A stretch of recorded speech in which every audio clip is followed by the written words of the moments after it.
And the Lord said unto Moses, Stretch out thy hand over the land of Egypt for locusts, that they may come up upon the land of Egypt, and eat every herb of the land, even all that the hail has left. And Moses stretched forth his rod over the land of Egypt, and the Lord brought an east wind upon the land all that day and all that night. And when it was morning, the east wind brought the locusts. And the locusts went up over all the land of Egypt, and rested in all the coast of Egypt. Very grievous were they. Before them there were no such locusts as they, neither after them shall be such. For they covered the face of the whole earth, so that the land was darkened. And they did eat every herb of the land, and all the fruit of the trees which the hail had left. And there remained not any green thing in the trees, or in the herbs of the field, through all the land of Egypt. Then Pharaoh called for Moses and Aaron in haste, and he said, I have sinned against the Lord your God, and against you. Now therefore forgive, I pray thee, my sin only this once, and entreat the Lord your God, that he may take away from me this death only. And he went out from Pharaoh, and entreated the Lord. And the Lord turned a mighty strong west wind, which took away the locusts, and cast them into the Red Sea. There remained not one locust in all the coast of Egypt. But the Lord hardened Pharaoh's heart, so that he would not let the children of Israel go. This is Renaya, and thanks for listening to Exodus chapter 10, verses 12 to 20 by First Light's Radiation Vibration.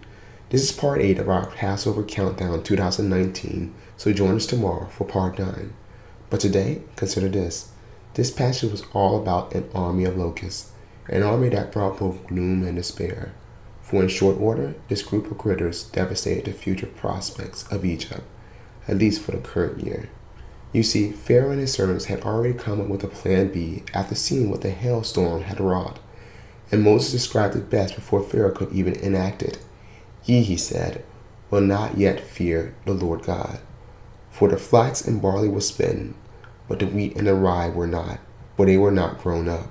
Exodus chapter 9, verse 30 through 32.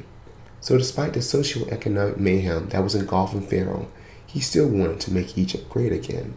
However, this was unattainable without the blue-collar folks of Goshen, and hence his resistance, and why he dared the impossible, the foolish quest of outsmarting the Most High. But from the onset, this misadventure was doomed to fail. And location had nothing to do with it, for if it was in the highest mount, a flock of eagles could have clawed him down, and if he was in the deepest dig, an army of ants could have stung him up. No, what doomed his pursuit was his pride, a pride that said that despite every plague that had afflicted him, that everything could remain status quo. And this is a cautionary tale to this generation as well, for every superpower throughout history has thought itself invincible until it was not, and that includes the likes of Babylon, Persia, Greece, and Rome.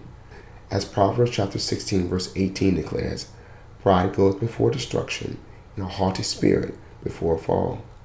So the question is, what nation feels invincible today, like it can police an unrighteousness and still suffer no harm, who recognizes that its glory days have seen their sunset, but still insists that they're number one? If you know, then brace yourself, for just like in ancient Egypt, this ride is going to be bumpy.